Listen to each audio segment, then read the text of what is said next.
wouldn't like to accuse our Chancellor of hyperbole, but I think he is pushing it a bit there.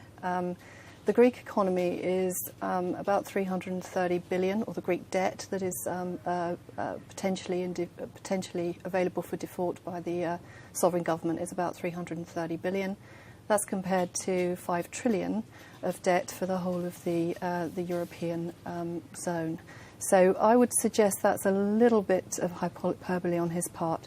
Where I think he's right, and where I think there is an issue for us all, is that when you think about the politics of the situation, we have a Greek government that is using what I would probably consider to be a game theory in terms of looking at their problem and taking it from an irrational standpoint.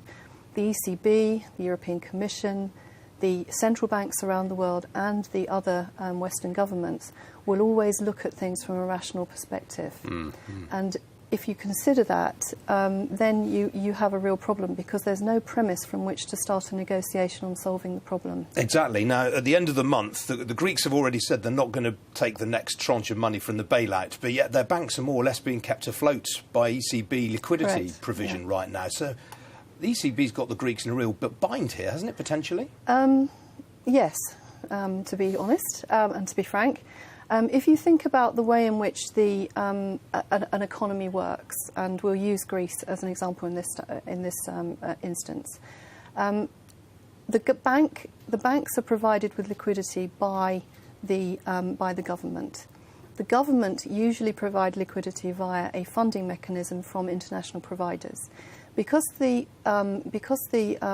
Greek government have been unable to borrow apart from ECB sources, they have been forced to go to the emergency lending window, and all countries provide this facility. For Greece, they've had to go to the ECB.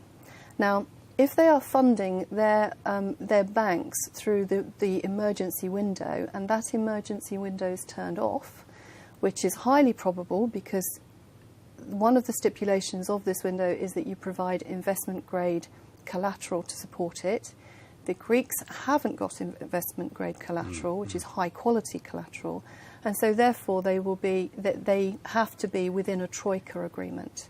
So if they say on the one hand that they're not going to follow the troika arrangement that was put in place 18 months ago, and if they then also say that they require funding, then they are in a pretty dicey position, and the ECB and the European Commission hold the cards, I'm afraid. Yeah.